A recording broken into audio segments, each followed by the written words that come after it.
नमस्कार साथियों, एक बार फिर स्वागत है आपका अपने YouTube चैनल यादविंद स्मार्ट क्लासेज में। तो कैसे हैं आप लोग? उम्मीद करता हूँ आप लोग अच्छे होंगे, शानदार जबरदस्त होंगे और आपकी यूपी पीसीएस प्री और दो आरओ एआरओ की तैयारी एकदम सही तरीके से और सही दिशा में आगे बढ़ रही होगी। तो जैसा कि आपको पता है कि हमारे द्वारा आपके लिए घटना चक्र पूर्वावलोकन इतिहास की एक श्रृंखला चलाई जा रही है, तो मैं फिर उसी में एक नई क्लास आपके लिए लेके हाजिर हूँ। तो आप लोग जुड़ जाइए हमारे साथ, हमारे YouTube चैनल यादविंद स्मार्ट क्लासेज के साथ, ठीक है। अब यूपी पीसीएस प्री 2024 तो आपका दिसंबर में ही होने वाला है, इसके लिए ज़्यादा समय नहीं बचा है। लेकिन आप लोग हमारे साथ आगे के लिए यूपी पीसीएस प्री 2025 और आरओ एआरओ के लिए जुड़ सकते हैं। तो आप लोग जुड़ जाइए जल्दी से। और आज की ये क्लास आपकी जो रहने वाली है, क्योंकि लास्ट क्लास में हमने मौर्य काल को कंप्लीट किया था, आज की जो पहली क्लास होगी वो मौर्योत्तर काल की होगी। और मौर्योत्तर काल में विगत वर्षों में जितने भी प्रश्न आपसे पूछे गए हैं उन सभी को मैं आपके साथ डिस्कस करने वाला हूं। तो आपको क्या करना है, बस हमारे साथ जुड़ जाना है हमारे यूट्यूब चैनल यादविंद स्मार्ट क्लासेस के साथ। देखिए, पहला प्रश्न आपकी स्क्रीन पे आ चुका है और पहला प्रश्न आपसे पूछ रहा है कि निम्नलिखित में से किस हिंद यवन शासक ने सीसे के सिक्के जारी किए थे। पहला है स्ट्रेटो सेकंड, ऑप्शन बी है आपका स्ट्रेटो फर्स्ट, ऑप्शन सी है डेमेट्रियस और ऑप्शन डी है आपका मिनांडर। ऑप्शन डी है आपका मिनांडर। तो पहला हिंद यवन शासक स्ट्रेटो सेकंड था कि जिसके द्वारा सीसे के सिक्के जारी किए गए थे, जिसके द्वारा सीसे के सिक्के जारी किए गए थे। आपसे ऐसे भी पूछ सकता है कि वह ऐसा कौन सा शासक था, कौन सा ऐसा वह कौन सा शासक था जिसने सीसे के सिक्के जारी किए थे। तो यहाँ पे आपको ये स्ट्रेटो सेकंड, स्ट्रेटो फर्स्ट और डेमेट्रियस नाम न दे के यहाँ पे क्या दे सकता है, वंशों के नाम दे सकता है। जैसे पहला ऑप्शन दे आपको हिंद यवन, दूसरा ऑप्शन दे आपको कौन सा, मौर्य मौर्यकाल या मौर्य वंश, तीसरा आपको गुप्त दे सकता है। ऐसे करके ऑप्शन होगा। तो सबसे पहले की अगर बात की जाएगी तो वह कौन सा होगा, हिंद यवन होगा। वह वंश कौन सा होगा, हिंद यवन वंश, यानी हिंद यवन के शासकों के द्वारा सीसे के सिक्के क्या किए गए थे, जारी किए गए थे। और पहला आपसे शासक पूछेगा तो वह कौन सा होगा, स्ट्रेटो सेकंड रहने वाला है। कौन सा, स्ट्रेटो सेकंड। क्लियर। आगे, निम्नलिखित शासकों में से किसके सिक्कों पर संकर्षण एवं वासुदेव दोनों अंकित हैं। वह कौन सा शासक है जिसके सिक्कों पर संकर्षण एवं वासुदेव दोनों के चित्र बने हुए हैं। पहला है आपका होविस्क, दूसरा है कनिष्क, तीसरा है समुद्रगुप्त और चौथा है अगाथोक्लीज। चौथा है आपका अगाथोक्लीज। तो इसका जो सही जवाब रहने वाला है मित्रों वो कौन सा होगा, ऑप्शन नंबर डी इसका सही जवाब होगा, यानी अगाथोक्लीज। अगाथोक्लीज एक ऐसा शासक है कि जिसके सिक्कों पर संकर्षण एवं वासुदेव दोनों के क्या बने हुए हैं, चित्र बने हुए हैं। आपसे ये पूछा जाए कि अगाथोक्लीज के ऐसे सिक्के कहां से प्राप्त हुए, तो अफगानिस्तान में एक जगह है जिसका नाम है एखानम। क्या नाम है जिसका, एखानम नाम है। वहां से ये सिक्के प्राप्त हुए थे जिन पर वासुदेव एवं संकर्षण दोनों के क्या बने हुए हैं, चित्र बने हुए हैं। ठीक है, तो आप लोग क्या कर लीजिए, इसको थोड़ा नोट कर लीजिए, लिख लीजिए। अफगानिस्तान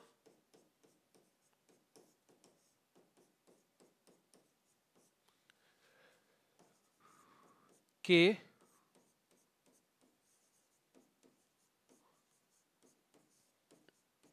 एखानम से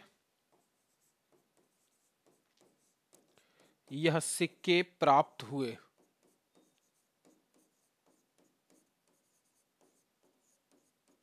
यह सिक्के प्राप्त हुए। ठीक है, आगे तीसरा आपके सामने है, निम्नलिखित में से कौन सा एक अन्य तीनों के समसामयिक नहीं है।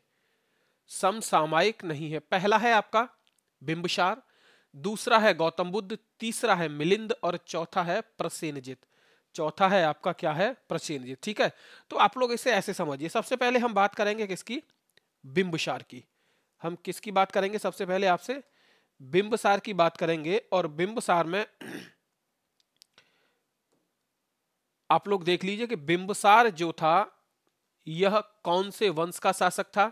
तो देख लीजिए, बिंबिसार मौर्य साम्राज्य में कहां का शासक था, तो यह मगध का शासक था। कहां का था, मगध का शासक। ठीक है, बिंबिसार। दूसरा आपसे पूछा जाए, पहले मिलिंद की बात कीजिए आप लोग कि मिलिंद कहाँ का शासक था, तो मिलिंद भी मगध साम्राज्य में एक जनपद था जिसका नाम था कौशल। जिसका नाम क्या था? कौशल। तो ये कौशल का शासक था। वैसे ये महाजनपद था, क्या था? महाजनपद। ये कहाँ का शासक था? तो यह कौशल का शासक था। कौन? मिलिंद। तीसरे हम बात करेंगे किसकी? गौतम बुद्ध की। अब गौतम बुद्ध कौन थे? तो गौतम बुद्ध बौद्ध धर्म के क्या थे? यह प्रवर्तक थे। बौद्ध धर्म के क्या थे? प्रवर्तक। और ये किसके समय में हुआ? तो यह भी मगध साम्राज्य के समय में ही हुआ था। बौद्ध धर्म का प्रवर्तन जो हुआ था यह भी मगध साम्राज्य के समय में ही हुआ था। बौद्ध धर्म के प्रवर्तक। ठीक है, ऑप्शन आपका डी बचा हुआ है, तो डी ही इसका क्या होगा? सही जवाब होगा। डी क्या होगा? इसका सही जवाब होगा। यानी कि यह इन तीनों के समसामयिक नहीं था, जिसका नाम क्या है? प्रसेनजित। और प्रसेनजित को और क्या कहा जाता है यह भी समझ लीजिए। प्रसेनजित को मिनांडर भी कहा जाता है। क्या कहा जाता है? मिनांडर कहा जाता है। किसको कहा जाता है? तो प्रसेनजित को कहा जाता है। और यह इन तीनों से क्या था? तो यह इन तीनों से अलग था। और अलग था तो ऑप्शन आपका कौन सा सही होगा? डी सही होगा, क्योंकि इसका नाम क्या है? मिनांडर। अगर आपसे पूछा जाए कि मिनांडर जो है ये कौन सा शासक था, तो देख लीजिए मिनांडर इंडो ग्रीक शासक था। कौन था?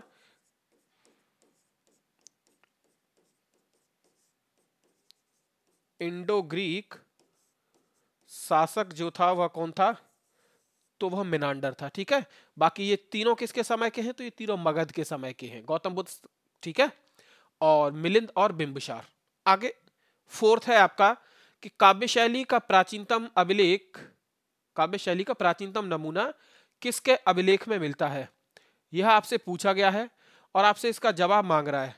पहला है काठियावाड़ के रुद्रदामन, दूसरा है अशोक के, तीसरा है राजेंद्र प्रथम के, और चौथा है उपर्युक्त में से कोई नहीं। चौथा है उपयुक्त में से कोई नहीं। तो काव्य शैली का जो प्राचीनतम नमूना है वो किसके अभिलेख से मिलता है? तो रुद्रदामन का एक अभिलेख है जिसे बोला जाता है काठियावाड़ अभिलेख। कौन सा अभिलेख है? काठियावाड़ अभिलेख से काव्य शैली का प्राचीनतम नमूना मिलता है। किसका मिलता है? काव्य शैली का प्राचीनतम नमूना मिलता है। ठीक है, आगे हम बात करेंगे। पांचवा प्रश्न है आपका कि किस अभिलेख में रुद्रदामन प्रथम की विभिन्न उपलब्धियां वर्णित हैं? पहला है जूनागढ़, दूसरा है भित्री स्तंभ अभिलेख, तीसरा है नासिक, और चौथा है सांची। चौथा कौन सा है? सांची। ठीक है, तो रुद्रदामन प्रथम का जो सबसे महत्वपूर्ण अभिलेख है वह कौन सा है? जूनागढ़ अभिलेख। कौन सा है?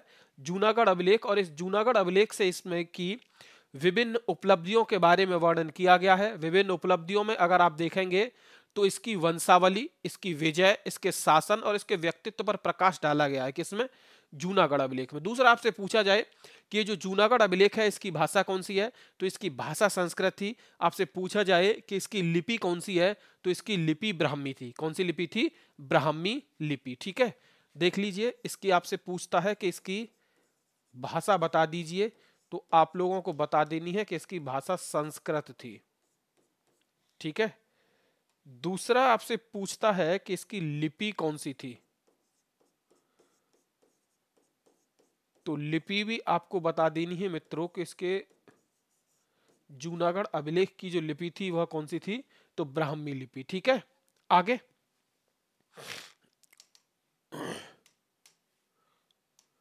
छठा प्रश्न आपकी स्क्रीन पे आ चुका है। बिना बेगार के किसने सुदर्शन झील का जीर्णोद्धार कराया था? पहला है चंद्रगुप्त मौर्य, दूसरा है बिंदुसार, तीसरा है अशोक, और चौथा है रुद्रदामन प्रथम।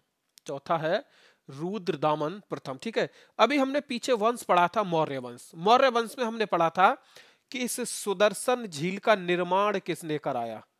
सुदर्शन झील का निर्माण किसने कराया? तो यह बात आपको याद होनी चाहिए कि सुदर्शन झील का निर्माण किसने कराया था। ये उम्मीद आपसे पूरी की जा सकती है, क्योंकि लास्ट क्लास में यह आपको, लास्ट टॉपिक में यह आपको क्या किया गया था? बता दिया गया था। क्लियर? अब आपसे पूछ रहा है कि उसका जीर्णोद्धार किसके द्वारा कराया गया? क्या चंद्रगुप्त मौर्य के द्वारा कराया गया, या बिंदुसार के द्वारा कराया गया, या अशोक या रुद्रदामन प्रथम के द्वारा कराया गया? तो देख लीजिए, इसका जो जीर्णोद्धार कराया गया था वो रुद्रदामन प्रथम के द्वारा इसको जीर्णोद्धार कराया गया था। लेकिन आपसे पूछता है कि चंद्रगुप्त सुदर्शन झील का निर्माण किसने कराया? तो देख लीजिए, चंद्रगुप्त मौर्य ने इसका क्या कराया था? निर्माण कराया था। किसका? सुदर्शन झील का। ठीक है। और जीर्णोद्धार किसने कराया था? रुद्रदामन फर्स्ट ने, यानी रुद्रदामन प्रथम ने। ऑप्शन नंबर आपका कौन सा होगा? डी सही होगा। कौन सा होगा? डी सही होगा। आगे, सेवंथ, कार्दमक क्षत्रपों ने निम्नलिखित में से किस धातु में अति दुर्लभ सिक्के प्रचलित किए थे? पहला है ताम्र, दूसरा है रजत, तीसरा है प्रोटीन और चौथा है स्वर्ण। चौथा है स्वर्ण। ठीक है। आपसे यहां पे क्या बात पूछ रहा है? आपसे पूछ रहा है कि वह अति दुर्लभ सिक्के पूछ रहा है। क्या पूछ रहा है? अति दुर्लभ सिक्के कौन सी धातु में प्रचलित किए गए थे? तो इसका जो सही जवाब होगा वह कौन सा होगा?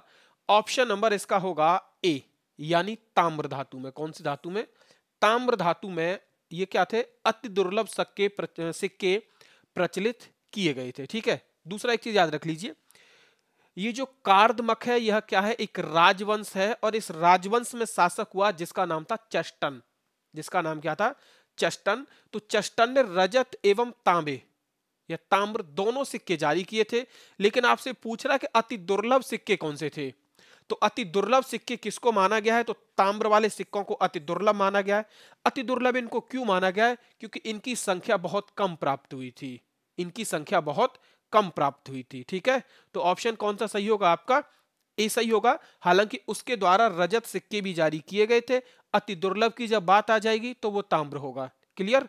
तो देख लीजिए क्या है।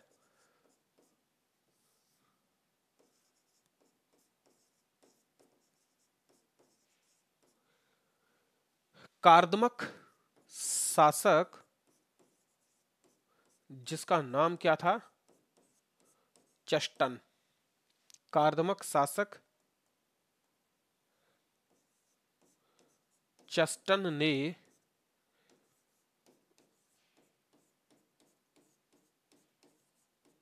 रजत एवं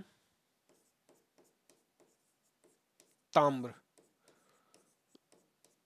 दोनों प्रकार के सिक्के जारी किए।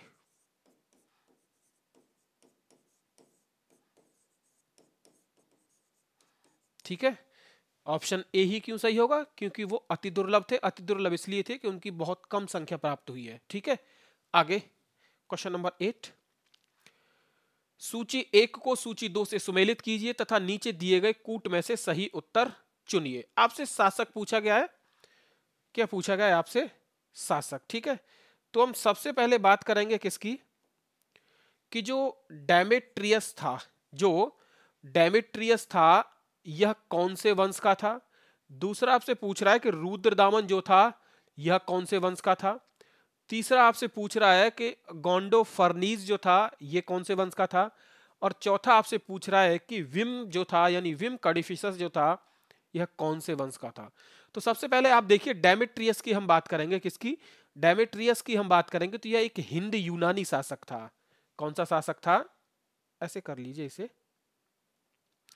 ये एक कैसा शासक था? तो एक हिंद यूनानी शासक था। यानी ए का आपका कौन सा रहेगा? तीसरा सही रहने वाला है। दूसरा मैं बात करूं आपसे कि रुद्रदामन, तो रुद्रदामन जो था यह एक शक शासक था, यानी शक वंश का शासक था। कौन? रुद्रदामन। तीसरा मैं आपसे बात करूं कि गोंडोफर्नीज जो था यह कौन से वंश का शासक था? तो आप लोग देख लीजिए इसको। गोंडोफर्नीज जो था यह पल्लव वंश का शासक था। और एक आपका अंतिम आपका बचा, और उसका एक ही सही हो सकता है। कौन सा? क्योंकि ऑप्शन आपके पास एक ही है, और वह कौन सा होगा? कुषाण। कौन सा होगा? कुषाण। तो आप लोग इसका आंसर अगर देखना चाहते तो यहां से ऑप्शंस में कूट को मैच करना चाहते तो ऐसे कर लीजिए। ए का होगा तीसरा और बी का होगा चौथा। ए का तीसरा और बी का चौथा, यानी ऑप्शन नंबर आपका कौन सा होगा? सी इसका सही जवाब रहने वाला है। कौन सा? ऑप्शन नंबर सी इसका क्या होगा? सही जवाब होगा। ठीक है। आगे बढ़ते हैं। क्वेश्चन नंबर 9, चाहिए 2 दे रखे हैं। क्वेश्चन नंबर 9, उत्तरी तथा उत्तरी पश्चिमी भारत में सर्वाधिक संख्या में तांबे के सिक्के जारी किए थे, वो किसके द्वारा जारी किए गए? ऑप्शन नंबर 1 है इंडो ग्रीक शासकों ने, दूसरा है कुषाणों ने, तीसरा है शकों ने और चौथा है प्रतिहारों ने। चौथा है प्रतिहारों ने। ठीक है, तो आप लोगों को याद रख लीजिए, उत्तरी तथा उत्तरी पश्चिमी भारत में सर्वाधिक तांबे के सिक्कों की अगर आपसे संख्या पूछे कभी भी, तो उसका जवाब कौन सा होना चाहिए आपको कि कुषाणों के द्वारा सर्वाधिक संख्या में कौन से सिक्के जारी किए गए? तो तांबे के सिक्के जारी किए गए। कौन से सिक्के? तांबे के सिक्के जारी किए गए। इसके अलावा कुषाणों ने सोने और तांबे दोनों प्रकार के सिक्के जारी किए। ठीक है, तांबे के अलावा एक और कौन से सिक्के जारी किए थे? तो इन्होंने सोने के सिक्के भी जारी किए थे। ठीक है, दूसरा आपसे पूछे कि उत्तर पश्चिम भारत में सोने के सिक्कों का प्रचलन किसके द्वारा किया गया? तो इंडो ग्रीक या हिंद यवन राजाओं ने किया था। किसने? इंडो ग्रीक या हिंदो यवन राजाओं ने किया था। लेकिन अगर आपसे यह पूछता है कि उत्तर पश्चिमी भारत में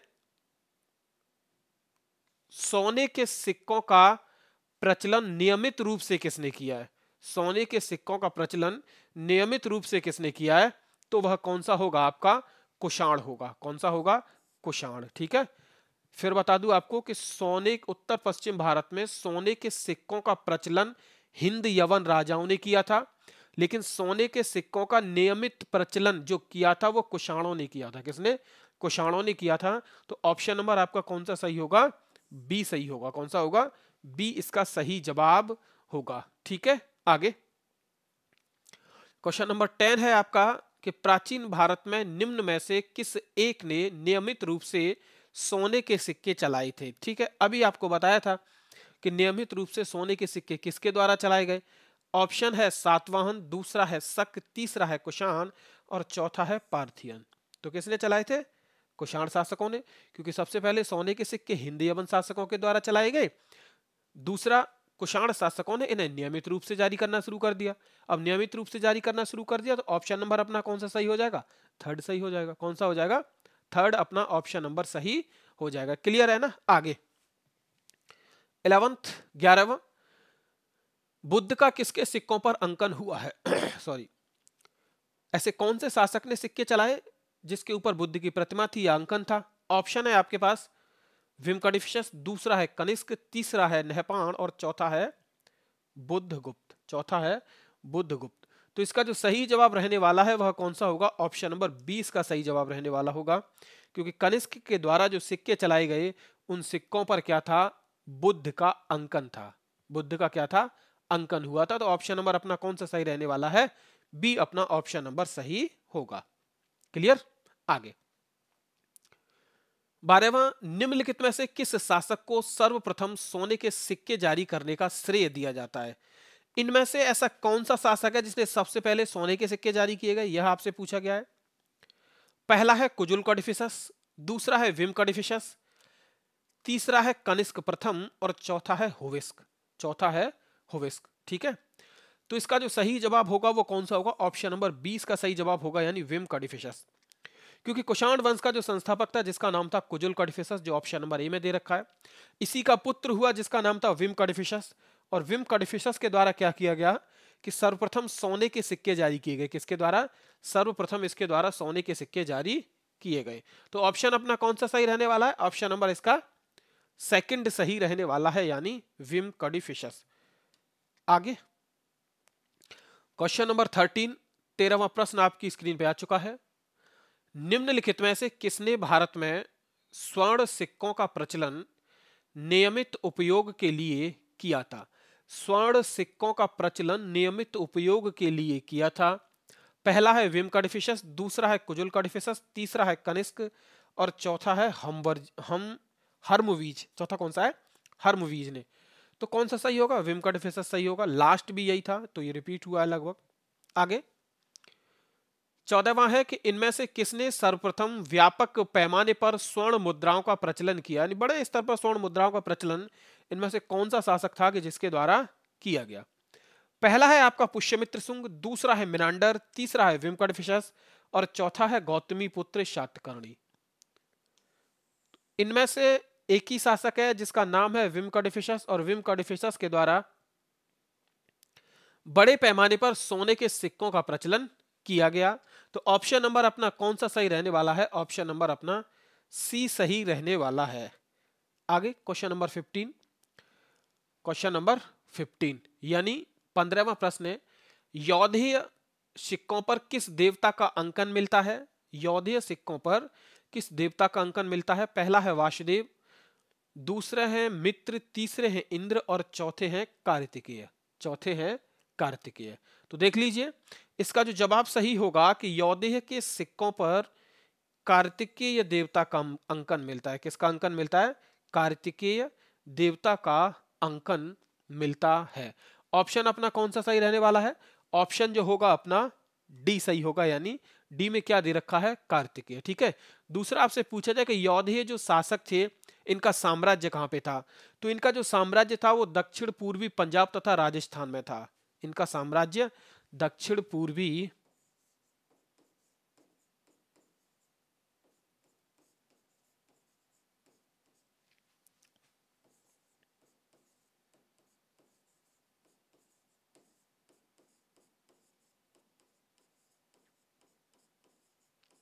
पंजाब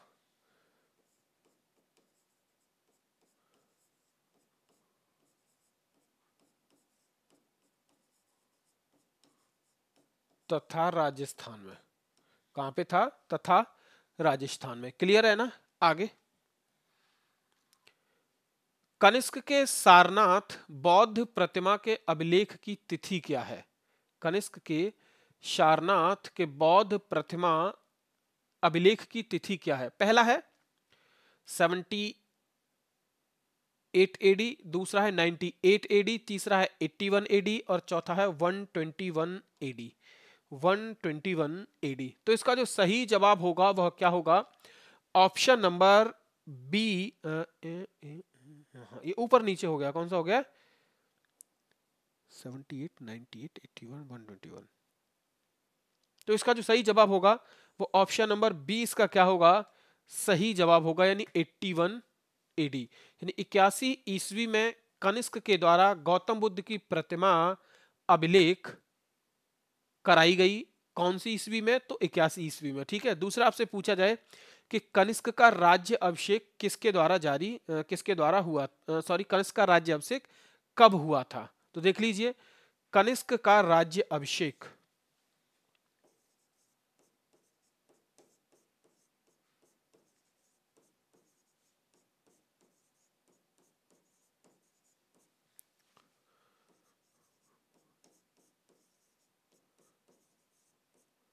कनिष्क का राज्याभिषेक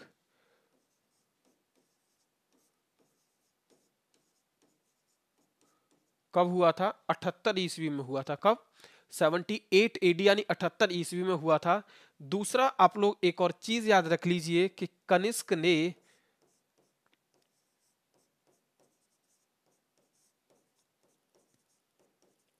शक संवत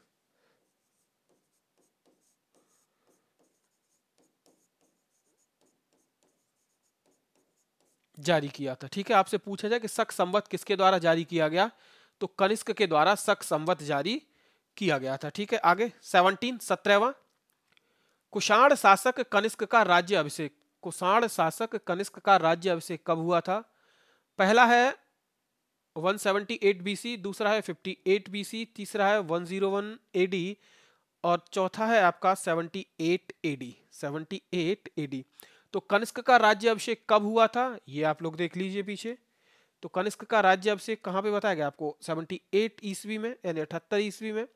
तो इसका भी सही जवाब कौन सा होगा? 78 एडी। ठीक है। आगे 18, शक संवत कब प्रारंभ किया गया? शक संवत कब जारी किया गया? तो कनिष्क के द्वारा यह भी 78 ईस्वी में जारी किया गया था। तो ऑप्शन नंबर ए आपका क्या होगा? बी आपका क्या होगा? इसका सही जवाब होगा कौन सा? ऑप्शन नंबर 20 का क्या होगा मित्रों? सही जवाब होगा। क्लियर? आगे बढ़ते हैं। क्वेश्चन नंबर 19, विक्रम एवं शक संवतों में कितना वर्षों का अंतर है?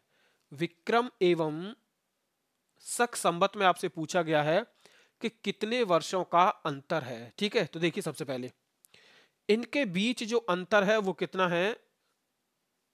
ऑप्शन ए है आपका 57 ईयर, बी है आपका 78 ईयर, सी है आपका 135 ईयर और डी है आपका 320 ईयर। तो इसका सही जवाब होगा ऑप्शन नंबर बी, इसका क्या होगा, सही जवाब होगा। ठीक है, लेकिन आप लोग एक चीज याद रख लीजिए, आपसे पूछा जाए ना कि विक्रम संवत किसके द्वारा जारी किया गया था, क्योंकि शक संवत में अभी आपको बता चुका हूं कि शक संवत को किसने जारी किया था, तो कनिष्क ने जारी किया था। तो चंद्रगुप्त विक्रमादित्य के द्वारा विक्रम संवत जारी किया गया था। किसके द्वारा? चंद्रगुप्त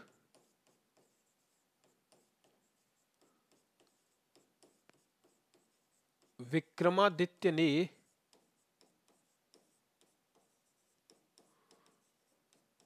जारी किया। ठीक है, अब आप लोग एक चीज और देख लीजिए मित्रों। कौन सी?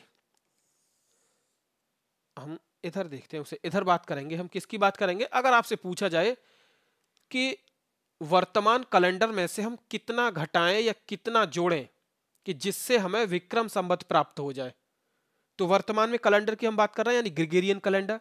और ग्रेगोरियन कैलेंडर में हमारा कौन सा वर्ष चल रहा है? तो 2024 चल रहा है। इसमें हम कितना जोड़ दें कि हमको विक्रम संवत प्राप्त हो जाए? तो याद रख लीजिए, ग्रेगोरियन कैलेंडर में आप 57 अगर ऐड करते हैं, 57 नंबर अगर जोड़ते हैं, तो आपको प्राप्त होता है क्या? विक्रम संवत। क्या प्राप्त होता है?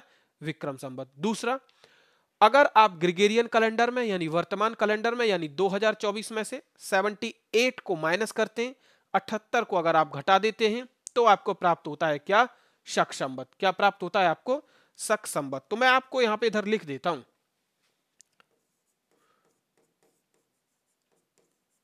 वर्तमान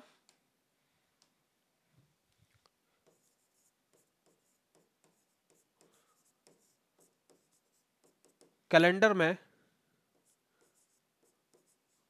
कितना? 57 जोड़ने पर,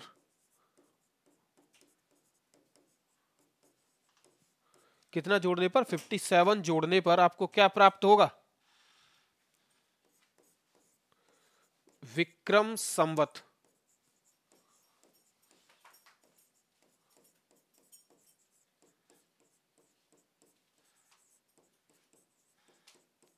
प्राप्त होगा। दूसरा,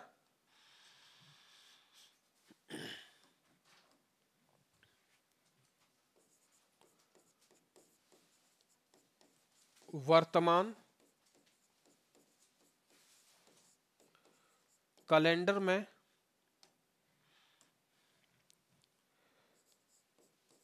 78 यानी 78 घटाने पर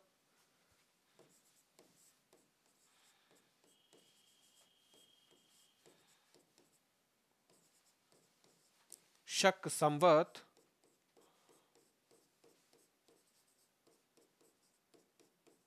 प्राप्त होगा। क्या प्राप्त होगा? शक संवत प्राप्त होगा। ठीक है, ग्रेगोरियन कैलेंडर की बात कर रहा हूं मैं 2024 से। आप अगर इन्हें प्राप्त करना चाहते हैं तो ऐड कर लीजिए, कितना? 57, तो आपको मिल जाएगा विक्रम संवत। माइनस कर दीजिए 78, तो आपको क्या मिल जाएगा? शक संवत। ठीक है, आगे 20वां प्रश्न आपकी स्क्रीन पे आ चुका है। और 20वें प्रश्न में क्या दे रखा है कि शक संवत पर आधारित राष्ट्रीय पंचांग कैलेंडर एक चैत्र ग्रेगोरियन कैलेंडर पर आधारित 365 दिन के सामान्य वर्ष की निम्नलिखित तिथियों में से किस एक के तद्रूप है? ठीक है, अच्छा आपसे ये पूछा गया, आपने महीने सुने होंगे जो ऐसे बोल सकते हैं जो हिंदी महीने होते हैं, जिसका प्रथम माह कौन सा होता है? तो उसका प्रथम माह होता है चैत्र। और अगर हम इसका कंपेयर करें किससे? हिंदी महीने यानी हिंदू जो पंचांग होता है उसका प्रथम महीना होता है चैत्र। और अगर हम इसका कंपेयर करें ग्रेगोरियन कैलेंडर से, तो ग्रेगोरियन कैलेंडर के अनुसार उसका महीना कौन सा होगा? तो जब राष्ट्रीय पंचांग का महीना चैत्र शुरू होगा, जिसकी पहली डेट होगी या पहला दिन होगा या पहली तारीख होगी, तभी ग्रेगोरियन कैलेंडर में मार्च महीने में, किसमें? मार्च महीने में 21 या 22 मार्च होगा। कौन सा? 21 या 22 मार्च होगा। तो इसका जो जवाब सही है वह कौन सा होगा? ऑप्शन नंबर ए इसका क्या होगा? सही जवाब होगा। ठीक है, जैसे आप लोग देख सकते हैं कि राष्ट्रीय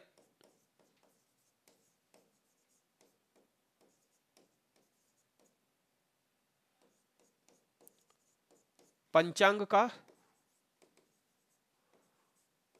प्रथम माह क्या होगा? चैत्र होगा। क्या होगा? चैत्र होगा। और ग्रिगोरियन कैलेंडर में यह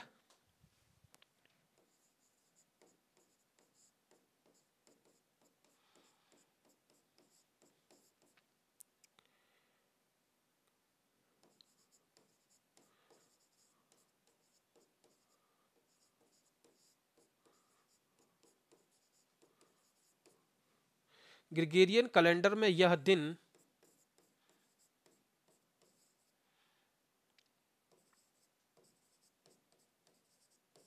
22 मार्च या 21 मार्च होगा।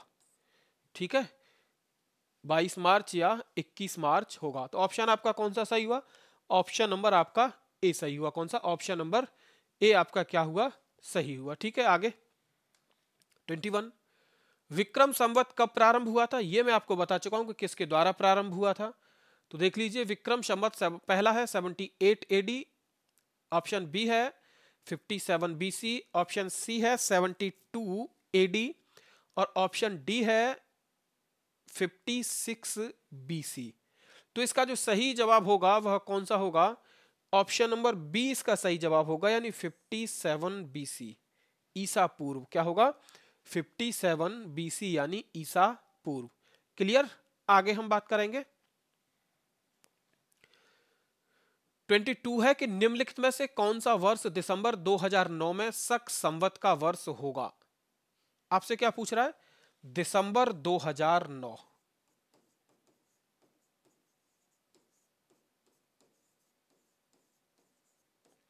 ये आपसे पूछ रहा है कि कौन सा वर्ष शक संवत का वर्ष होगा। तो मैंने आपको बताया था कि ग्रिगोरियन कैलेंडर में 78 अगर हम माइनस करते हैं तो हमको शक संवत प्राप्त होता है। कितना हम माइनस करते हैं? 78। और इसमें से 78 जब माइनस किया जाएगा तो एक, तो ये होगा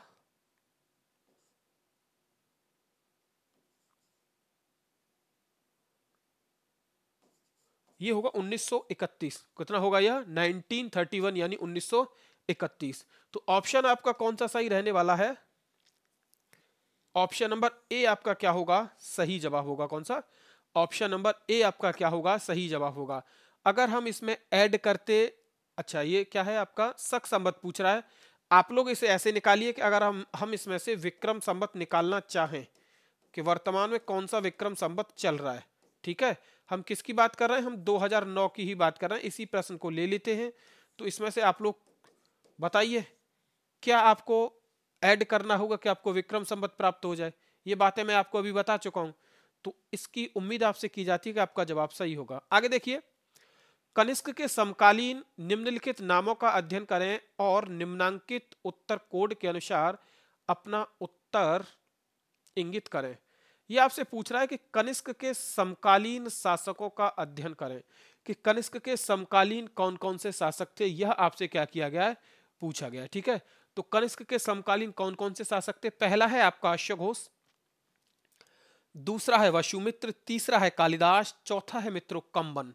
चौथा क्या है? कंबन। ठीक है, तो एक चीज तो हमें पता है कि तीन ऑप्शन है आपके पास, तीनों में क्या बता रहा है कि वो दो ही बता रहा है, और चौथा ऑप्शन है कि ये चारों क्या कनिष्क के समकालीन थे।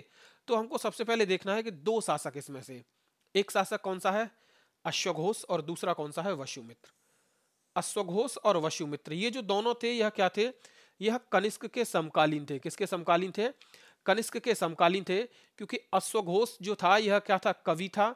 और कवि किसके समय में था? तो कनिष्क के समय में। किसके दरबार में? कनिष्क के समय, कनिष्क के दरबार में। वसुमित्र जो था यह क्या था? यह एक विद्वान था। वसुमित्र क्या है?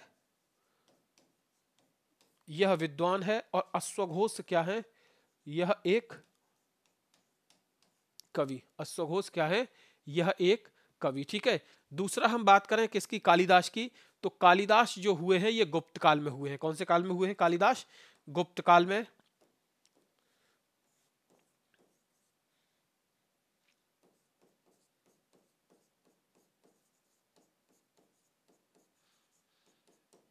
ठीक है। तीसरा मैं आपसे बात करूं कंबन की, तो कंबन जो हुए हैं यह 12वीं शताब्दी में हुए हैं। कब हुए हैं? 12वीं शताब्दी में। ठीक है। तो इसका एक और दो, और एक और दो मित्रों कौन सा है? ऑप्शन नंबर इसका थर्ड सही होगा। कौन सा? ऑप्शन नंबर थर्ड सही होगा। ठीक है, याद रख लीजिए गुप्त काल में कालिदास हुए हैं। कालिदास की पुस्तक कौन सी है? तो ये पुस्तक आपको याद रख लीजिए, रघुवंशम, मेघदूतम, इनको भारत का क्या कहा जाता है? Shakespeare of India. किसको? कालिदास को। मेघदूतम, रघुवंशम, ऋतुसंहारम, ये पुस्तक किसकी है? तो ये सारी की सारी पुस्तक हैं कालिदास जी की। ठीक है, आगे 24। अश्वघोष किसके समकालीन था? अश्वघोष किसके समकालीन था, यह आपसे पूछा गया है। पहला है अशोक, क्योंकि अभी हम इसको पीछे पढ़ के आ रहे हैं, तो ऑप्शन हमारा सी सही हो जाएगा। क्या हो जाएगा? ऑप्शन अपना सी सही हो जाएगा। आगे 25। निम्नलिखित में से किसके दरबार, निम्नलिखित में से कौन एक कनिष्क के दरबार से संबंध नहीं था? पहला है अश्वघोष, दूसरा है चरक, तीसरा है नागार्जुन, और चौथे हैं पतंजलि। चौथे हैं पतंजलि। तो इसका जो सही जवाब होगा वह कौन सा होगा? ऑप्शन नंबर डी इसका क्या होगा? सही जवाब पतंजलि होगा, क्योंकि पतंजलि जो थे ये कौन से काल से संबंधित है? तो यह सुंग काल में थे। कौन से काल में थे? यह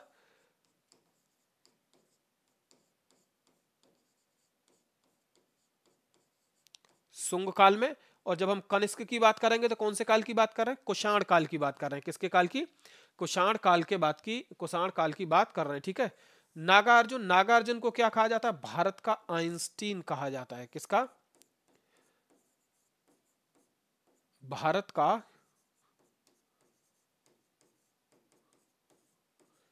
आइंस्टीन किसे कहा जाता है? तो नागार्जुन को कहा जाता है। क्लियर है ना? आगे 26।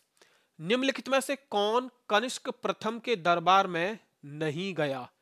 निम्नलिखित में से कौन कनिष्क प्रथम के दरबार में नहीं गया, यह आपसे पूछा गया है। पहला है अश्वघोष, दूसरा है पार्श्व, तीसरा है वसुमित्र, और चौथा है आपका विशाख दत्त। चौथा है विशाख दत्त। तो कौन सा आपका जवाब सही होगा? ऑप्शन नंबर डी आपका सही जवाब होगा, कि विशाख दत्त जो है कभी भी कनिष्क प्रथम के दरबार में नहीं गया। ठीक है। अब विशाख दत्त की पुस्तक कौन सी है? तो देख लीजिए, पुस्तक जिसका नाम है मुद्रा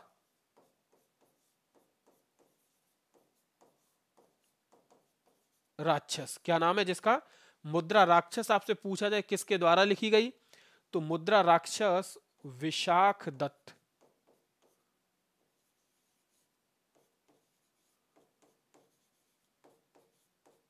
के द्वारा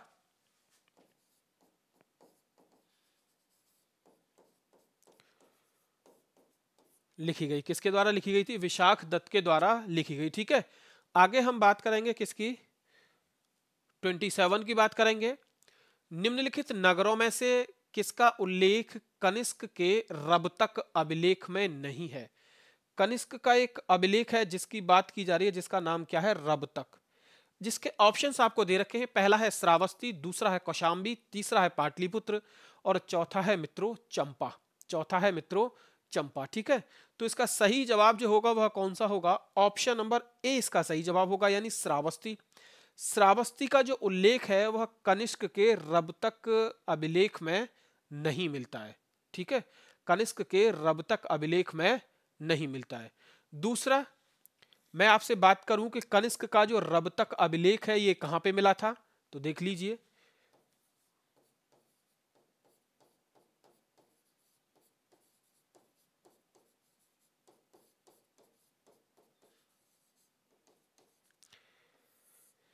ये रबतक अभिलेख जो है ये अफगानिस्तान में मिला। कब मिला? तो 1993 में।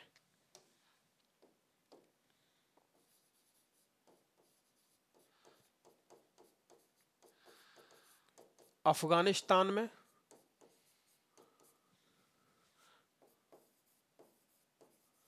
1993 में कौन सा अभिलेख मिला था?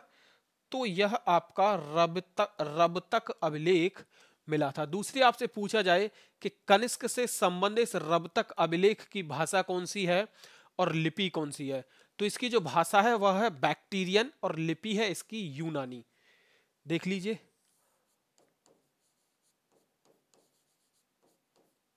इसकी भाषा कौन सी है, बैक्ट्रियन, और लिपि कौन सी है, यूनानी।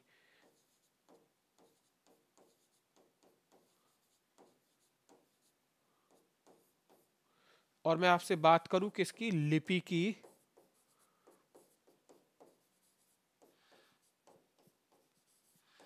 तो लिपि है मित्रों यूनानी। ठीक है, आगे हम बात करेंगे क्वेश्चन नंबर 28।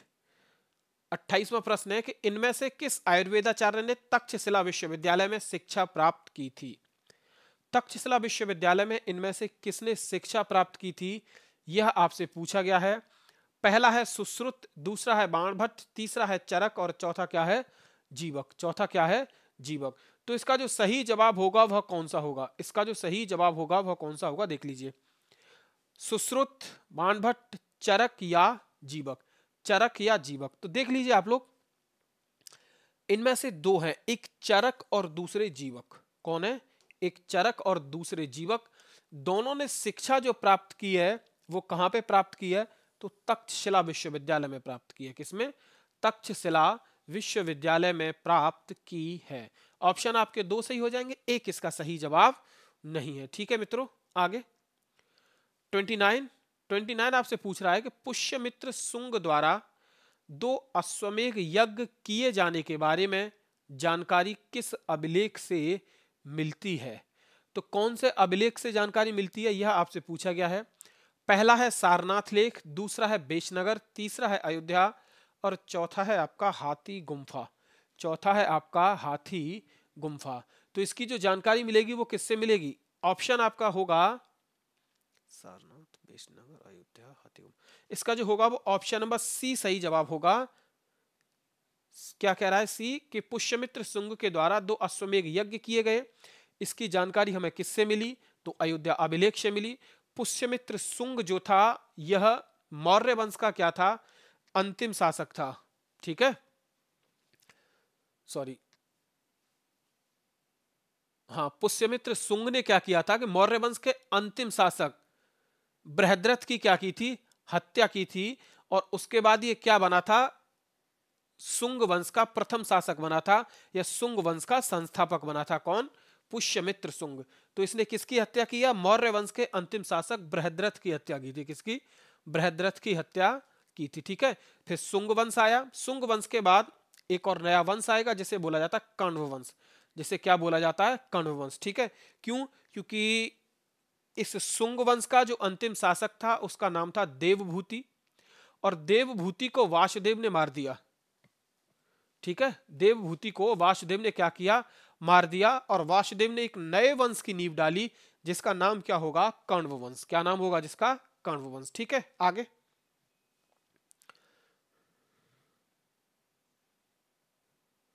शुंग वंश के बाद किस शासक ने भारत पर राज किया था। तो मैंने अभी आपको बताया था, पहला है शातवाहन, दूसरा है कुषाण, तीसरा है कण्वा यानी कण्व और चौथा है गुप्त। तो इसका सही जवाब कौन सा होगा, कण्व या कण्वा। शुंग वंश के बाद कौन सा वंश आया, तो कण्व वंश आया। कौन सा, कण्व वंश आया। ठीक है, और इसका संस्थापक कौन था, कण्व वंश का आपसे संस्थापक पूछा जाए तो आप लोग देख लीजिए,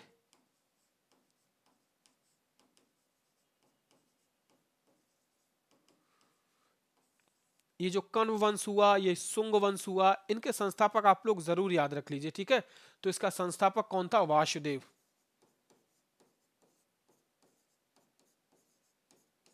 कौन था, वासुदेव। ठीक है, तो आज की क्लास का यह क्या था, हमारा अंतिम प्रश्न।